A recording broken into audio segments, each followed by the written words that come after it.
beauté. Beauté à toutes et à tous. Alors, on continue les synthèses, analyse de texte, analyse de conte. Donc ici, on va faire une lecture d'un nouveau conte. J'ai préparé, parce que je vais faire ça en plusieurs vidéos, j'ai réussi à structurer tout ça. Très bien. Très bien. Et donc,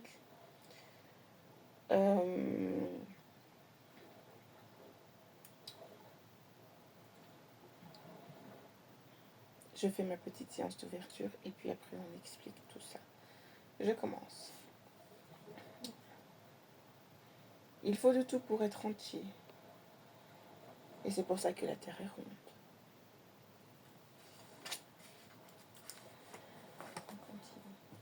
Alors, le thème, donc, comme vous avez vu de la playlist, le titre de cette vidéo sera La prostitution et ses 1001 visages.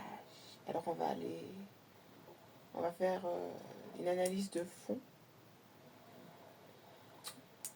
Et ce sera un peu sympa, un peu moins sympa, ça dépend pour qui. Mais je trouve que le thème est super intéressant.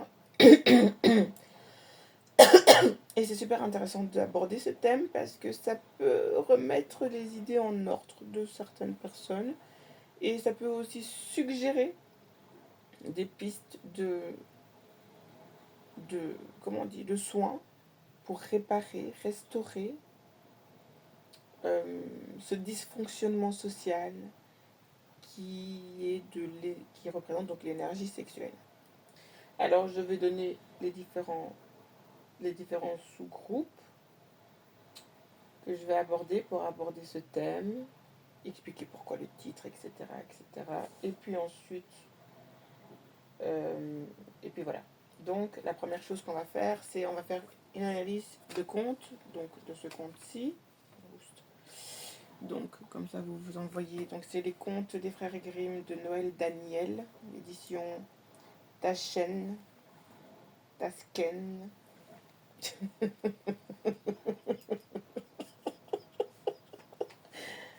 J'adore. Alors, pourquoi les contes? Parce que les contes sont des histoires qui ont été inventées et transmises par voie orale par les femmes dans l'Antiquité, qui ont été repris durant tout le Moyen-Âge et qui est repris aujourd'hui par des industries cinématographiques. Et donc, c'est une façon d'expliquer, de démontrer l'objectif et l'effet que ça a. L'effet, je vous dis déjà, en fait, c'est de la neurocolonisation. Sauf qu'à la base, à l'Antiquité, ça a été créé pour pouvoir structurer mentalement et moralement les enfants. Et ensuite donner des adultes qui vont constituer une société. C'est pour ça que c'est important de débunker, retirer tous les mensonges qui ont été faits et les pare-feux qu'ils ont fait sauter pour pouvoir justement neurocoloniser la tête des enfants. Alors, ensuite, donc j'avais déjà commencé plus tôt, mais c'était un peu brouillon parce que je savais ce que je voulais faire, mais c'était pas encore bien structuré. Là, je commence à bien me structurer. Et donc, du coup, il y a eu Blanche-Neige, j'ai fait Cendrillon, enfin, j'ai fait un peu le petit chaperon rouge, les trois petits cochons. Mais là, ici, on va refaire ça parce qu'il y a aussi ces contes-là qui sont dans le livre. Je vais lire tout le livre avec vous. Je trouve que c'est super sympa. En plus, c'est super agréable. Moi, ça me fait du bien aussi. J'avoue qu'à moi, ça me fait du bien aussi. Pour des raisons personnelles. Et donc, ici, on va lire le conte de Le Roi Grenouille ou Henri de Fer.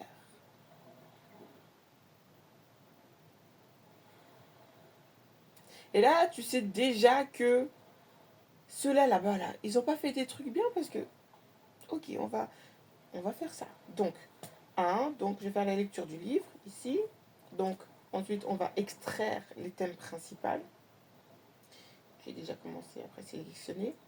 Ensuite, on va faire l'analyse du film que Disney s'en est inspiré, c'est-à-dire La princesse et la grenouille.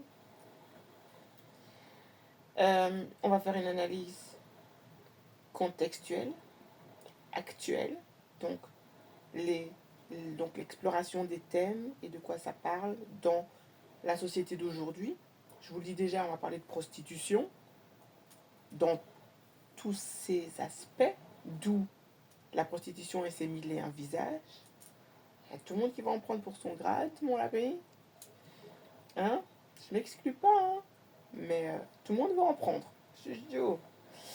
Alors, ensuite, je vais faire une analyse de clip pour pouvoir contextualiser, pour montrer que c'est bien d'actualité. Avec l'analyse du clip de Shakira, où elle joue, c'est quoi? C'est Gypsy.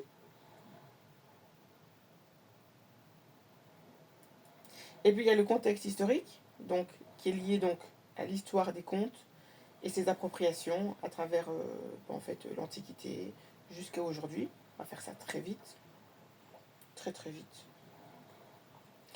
Et puis donc on va réaborder les thèmes et leur en donner une suite logique pour en arriver au symbolisme, puisque des contes c'est du symbolisme avant toute chose. Et donc ici on va extraire du symbolisme parce que le conte, bah, de toute façon je vais lire et puis après on fera l'explication. Et puis ensuite on va en faire une analyse scientifique. Qu'est-ce que le symbole symbolise? Parce que le symbole c'est toujours scientifique. Et on va en extraire l'information. Et je vous dis déjà, on part dans les mathématiques, on part dans la physique. Et donc du coup, on peut faire un crochet avec, on fait une union de tous ces sous-groupes pour en arriver aux conclusions. Je vous le dis déjà, c'est la mitochondrie. Et des exemples, d'autres exemples d'œuvres qui ont repris ce même thème et observé la différence que ça donne finalement. Voilà. Ça va être chouette. Ça va être très chouette. Moi j'aime bien. Je trouve ça sympa. Je trouve ça très sympa. Oui. Donc ici, il faut que je rajoute les animaux. Il y a les animaux, parce que c'est vrai. Dans le symbolisme, il y a aussi donc le cheval, donc le chat, le cheval. Il y a quoi d'autre comme symbole? Bah, du coup, la grenouille. Forcément. Forcément, qu'est-ce que symbolise la grenouille?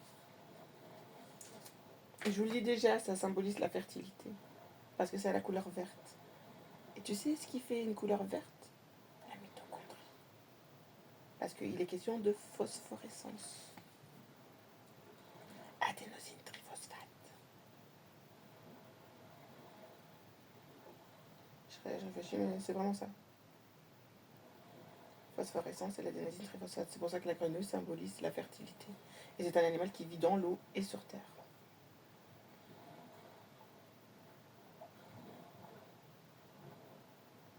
Et puis il y a les têtards. T'as vu les têtards? Les têtards, ça ressemble à des spermatozoïdes. Un tétard, ça ressemble à un spermatozoïde.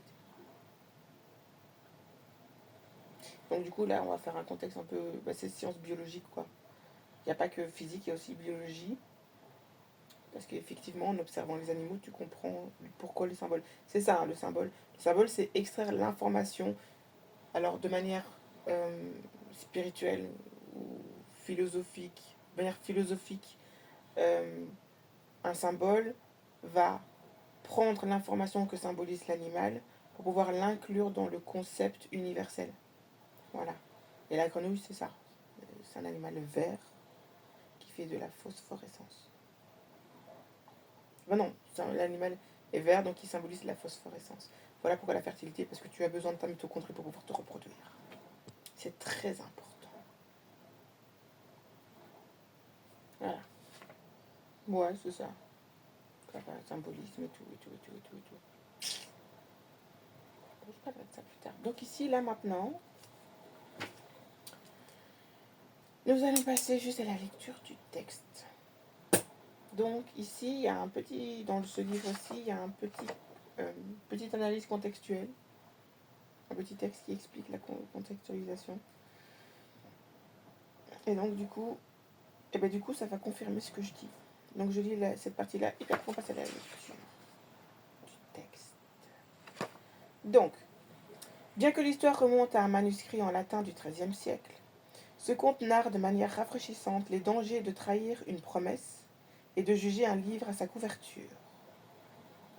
Dans les versions modernes, le sort qui frappe le prince n'est pas brisé quand on jette le bac thracien contre un mur. Ah bon? Mais qu'est-ce que c'est que ça? Comme dans le conte humoristique de Grimm, mais quand on l'embrasse, l'historienne Maria Tatar a observé que c'est de là que vient le dicton. Il faut embrasser des crapauds avant de trouver un prince. Et ce conte a fait du crapaud enchanté le personnage des contes de fées les plus parodiés au monde. Les deux versions pour centre un jeune homme transformé en animal, que Walter Crane a croqué dans une image inventive presque animée, page 29. Le changement de forme, un des grands principes des histoires d'amour, est utilisé depuis longtemps dans les contes, le mythe ou la science-fiction pour révéler les qualités cachées de personnages tels que des dieux et déesses de la mythologie antique. Les vampires ou la bête amoureuse dans La Belle et la Bête. On trouve des histoires de crapauds enchantés en Asie et des éléments du conte qui remontent, t'as fait une faute d'orthographe chouchou, au IIe siècle, avec Cupidon et Psyché. Arrêtez ça. Arrêtez ça. C'est de la marmaille, chaton.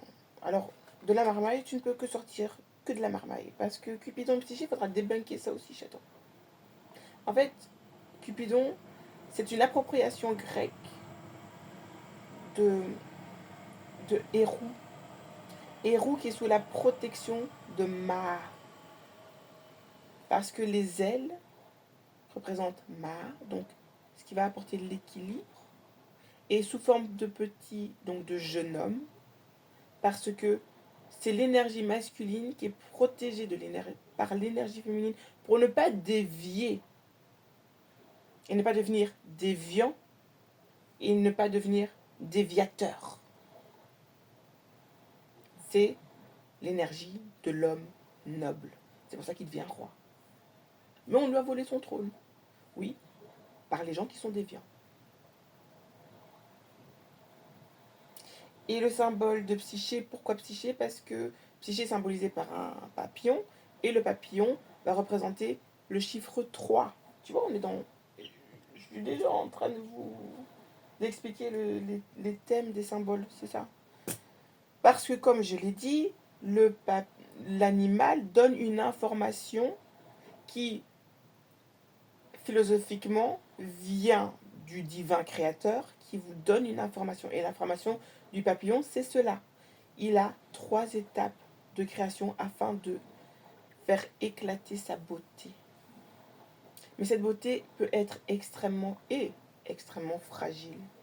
Et ça symbolise la vie. Ah, j'avais oublié de noter ça ici, le bas. Siège de l'âme, bas. Ouais. C'est ça que ça symbolise. Vous voyez ici, là? Elles ont des bas. Et maman, les mangakas sont trop canons. Et maman, c'est quoi ça? C'est ça, hein? Elles ont des bas. Ce sont les méchantes de l'histoire, mais Dominion veut dire quelque chose. Dominion, ce sont des peuples qui sont colonisés. C'est un contexte historique. On va y aller. De la marmaille sur de la marmaille ne peut qu'engendrer que de la marmaille. Et donc, ici, c'est gravure en couleur de Walter Crane, britannique en 1874, donc 19e siècle. Et ça, je vais l'aborder dans le contexte historique. Parce que c'est exactement ça, et il vient de confirmer ce que j'avais observé. On passe à la suite.